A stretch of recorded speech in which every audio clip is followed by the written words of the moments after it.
Thank you very much. This year is the 200th anniversary, in fact, of the Ely and Littleport Riots, and such was the tremendous outfall from those events that the interest is still very, very strong 200 years later, but more of that later. They call it the butterfly effect. On the 15th of April, 1815, the Indonesian volcano Tambora burst into catastrophic life. The eruption of Tambora was heard more than 800 miles away and ejected a plume of ash and debris high into the Earth's atmosphere. The ash cloud blotted out the sun and was carried round the globe, and the world was plunged into volcanic winter. Snow mixed with ash fell for months on end. Crops failed across the globe, and the spectre of famine cast a worldwide shadow. The butterfly effect. Disconnected events, separated by time and thousands of miles apart, can have catastrophic effects in distant locations. The eruption of Tambora contributed to the deaths of 5 men in Littleport the following year. How? The end of the Napoleonic Wars brought the British government to the verge of bankruptcy. It seemed that Britain had won the war but lost the peace, as the country was plunged into economic meltdown, and unemployment was high, as thousands of soldiers returned, all of them seeking work. And a succession of failed harvests had led to severe grain shortages, and the market reacted in a time-honoured fashion by hoarding and profiteering. Grain prices soared. At a time when many labourers earned barely 10 shillings a week, a stone of flour cost 7 shillings and sixpence. And this lack of employment, soaring food prices, sparked hunger riots across the UK as communities faced the very real prospect of starvation. And this catastrophe was on a par with the potato famine in Ireland. In Littleport as elsewhere, feelings ran high as working people were unable to afford even that most basic of foodstuffs, bread. On the evening of Wednesday, the 22nd of May, about 50 labourers met at the Globe Inn. And they were mostly agricultural workers. They were the poorest of the poor, and their families had borne the brunt of the economic depression. And the men were members of a local benefit club, an informal arrangement whereby members would pay in small sums when they were in funds and draw the money out again when they were in need. And this particular meeting was held to decide who was in most need of assistance in the coming year. It soon became obvious that virtually every member of that club was in dire need. As the evening wore on, various grievances began to be aired, and resentment grew against one man in particular, a local farmer, Henry Martin.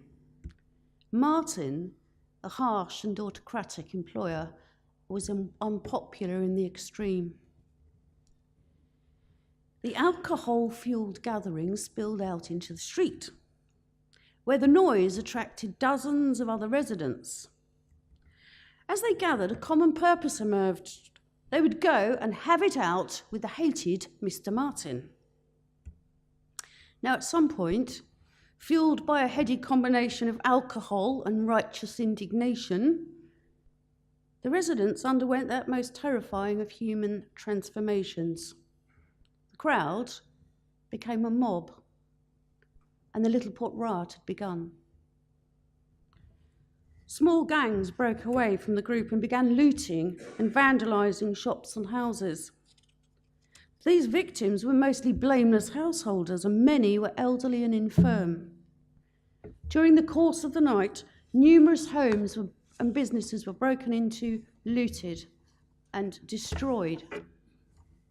Eventually, the rioters smashed their way into the home of 70-year-old Rebecca Wadlow. They were hunting for her grandson, the hated Mr. Martin. But he, however, escaped through the back door, leaving his luckless grandmother to fend for herself. And as the crowd surged in, Mrs. Wadlow's home was stripped of all its valuables. The local vicar, the Reverend John Vachel, stepped into the breach. He strode out to quell the mob. He read, or attempted to read, the Riot Act in a valiant attempt to restore order.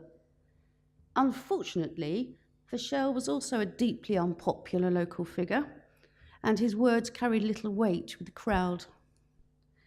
Vachel was pursued to the vicarage, where he stood on his doorstep, waving a pistol and threatening to blow the brains out of any man who crossed his threshold. But he was quickly overpowered, and he and his family were forced to flee into the night. As the Reverend and his family made their escape, the vicarage was ransacked, and the tinkling smash of their goods and chattels must have echoed loudly in their ears as their china and furniture were hurled against the gravestones. Every single item in their home was looted or destroyed in that attack. But at least the plucky Reverend didn't leave his womenfolk to fend for themselves, unlike Mr. Martin. Some of the rioters then moved out onto the highway and began to hold up carriages and vehicles, robbing their occupants. Later that night, many of them reconvened at the Globe Inn, encouraged by the fact that they had met very little resistance. They commandeered a wagon and mounted two formidable-looking long-barrel punt guns on it, and arming themselves with pickaxes, knives, pistols and pitchforks, they decided to march on Ely. By the time they set off on the 6-mile journey, the crowd had swelled to nearly 300. It is very difficult to gauge the mood or the motives of those people as they made their way along the deserted highway on that early spring dawn. For many, it may have been little more than a booze-fueled lark, an opportunity to kick up the dust, break a few windows. What is clear is that they could have had no idea of the seriousness of their actions, because loaded into the wagon were a large number of children who'd been taken along for the ride. But this was an ill-fated village outing. If the rioters had been busy in Littleport that night, then the good folks of Ely had lost no time in preparing to repel the invaders.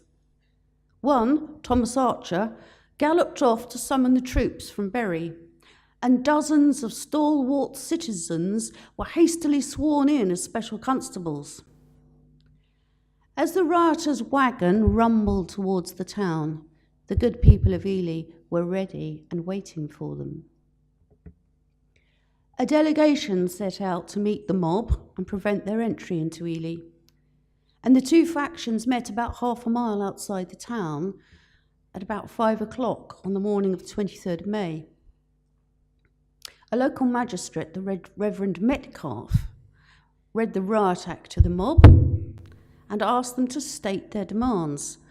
A spokesman said, "We want the price of a stone of flour per week, and our children are starving, so give us a living wage." Metcalfe assured the Assembly that their demands would be met, so long as they returned peacefully to their homes and brought an end to the disturbances. But the rioters had other ideas. They were on the city outskirts. They had walked all that way. They decided to press on to Ely. Metcalfe persuaded the crowd to wait in the market square. Unfortunately, the presence of a large and noisy gathering attracted the attention of some of Ely's more lawless residents. Keen to join in the high jinks, they rapidly swelled the ranks in the marketplace. Metcalfe issued a statement agreeing to their demands. A relief allowance of 2 shillings a week would be issued, and this would rise if the price of flour rose.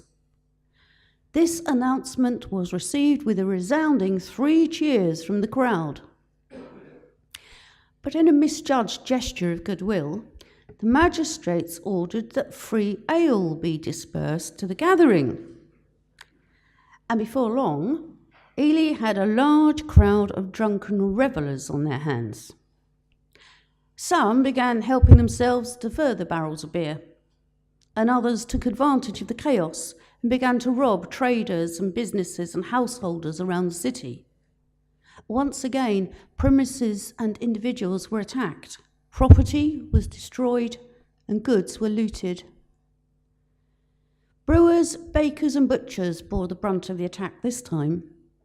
And finally, when there was nothing left to eat, drink, smash, or steal, the tired but happy rioters loaded up their wagon with their booty and wove their way merrily back to Littleport. There must have been a fair number of simple souls among them, if they thought they'd got away with it. Meanwhile, it had been a grand day out. At last, the cavalry arrived, in the form of a detachment of dragoon guards. The dragoons were battle-hardened veterans of Waterloo. They spent the night in Ely, where they laid plans to deliver retribution to Littleport the next day. The troops set out at dawn, and unsurprisingly, they found the main body of the rioters holed up in the George and Dragon Inn with their looted barrels of beer. The soldiers wasted no time in surrounding the building. They shouted to those inside to surrender, but this request was met with a volley of pistol shots from an upstairs window. The militia returned fire, and in the exchange, one of the soldiers was injured, and a rioter, Thomas Sindel, was shot dead. But this particular gunfight in the Littleport saloon was short-lived. Most of those inside were captured and marched under armed guard to the jailhouse in Ely. Altogether, 80 people were arrested and held to await trial. The trial of the rioters began on the 17th of June, 1816, and it was presided over by 3 judges, including Edward Christian. Christian was Chief Justice of the Isle of Ely, and he was also the brother of the more famous Fletcher Christian of Bounty fame. The trial lasted for 6 days and ended with the death sentence being passed on 24 people.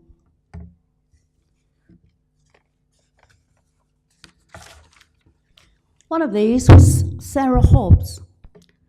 Described as a labourer, witnesses testified that Hobbs had been in the forefront of the looters.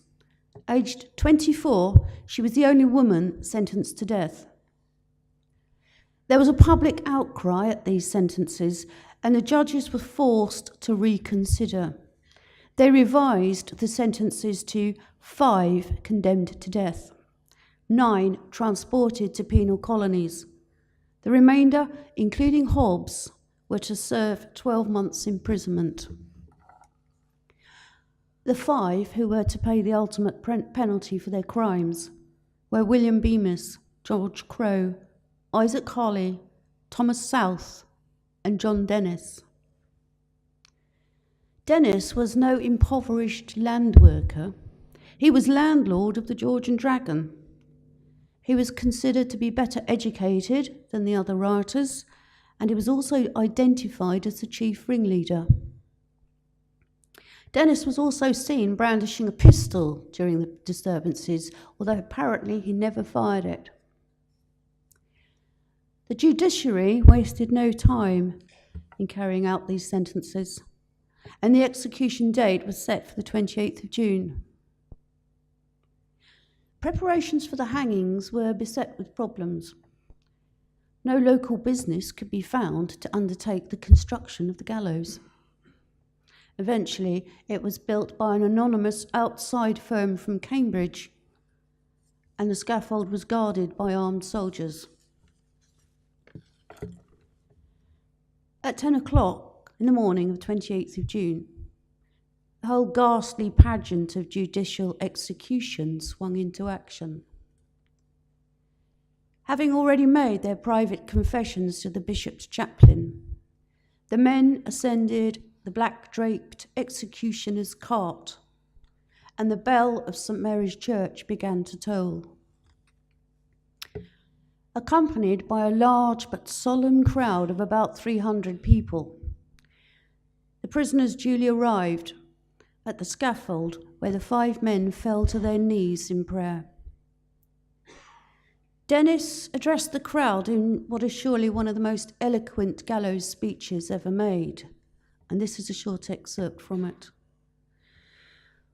"All you who are witness to this my disgraceful end, I exhort you in the name of God to avoid drunkenness, Sabbath breaking, whoremongery, and bad company. I pray you also to avoid rioting, and in every respect refrain from breaking the laws of your country." The prisoners joined in another short prayer, and the drop fell, and all men died quickly and apparently without a struggle. Their bodies were taken down and removed to a cottage in nearby Silver Street, where they were laid out for public view, as was the custom. And the 5 men were buried the next day in a mass grave in the churchyard of St. Mary's in Ely. A stone plaque on the tower reads, "Here lie interred in one grave the bodies of William Bemis, George Crowe, John Dennis, Isaac Carley, and Thomas South. May their awful fate be a warning to others." Legend has it that the 5 men were buried standing up. If true, was this done to save space, or was it a final judicial insult to the dead? And the justices of Ely had one last trick up their sleeves. After a few days, in a sly piece of sleight of hand, the prisoners who had been sentenced to a year in Ely jail had their sentences quietly altered to transportation to penal colonies for 7 years. There was a further public outcry at this change of sentencing, and a petition was sent to the Home Secretary. But the plea was unsuccessful, and the prisoners joined the next transportation vessel to the penal colony in Van Diemen's Land. They call it the butterfly effect. Unconnected events, many thousands of miles apart and separated by time, can have catastrophic effects in distant locations. So it was, and a volcanic eruption in Indonesia contributed to the deaths of 5 men in the small fenland town of Littleport. And in one final twisting flight of that elusive butterfly, Van Diemen's Land, where many of the transported rioters ended up, is the geographical neighbour of Mount Tambora. In a macabre epilogue, the hangman's ropes were kept for many years by the bishop's chaplain as part of his collection of curios, and he eventually bequeathed them to his housekeeper, who cut them up and sold them as cures for sore throats.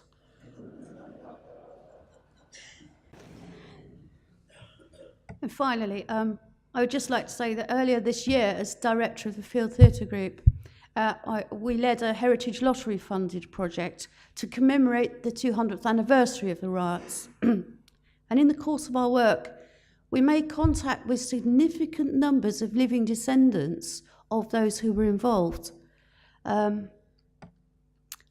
Indeed, there are a lot of these people who are still living in Littleport today and in the surrounding area. So it may not come as a surprise to learn that even after 200 years, feelings still run very high in our community, and a sense of injustice still burns in our town.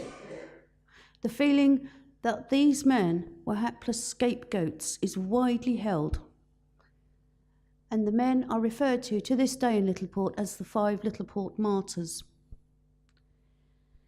Our exhibition, project and documentary film, Riot in the Blood, has attracted more attention this year than any of our previous projects. So much so that we are remounting this exhibition and screening our film this weekend in Littleport at the Village Hall. Entry is free, and if you'd like to learn a lot more about the after effects of these events and the descendants' families, you'd be more than welcome to join us. Thank you very much.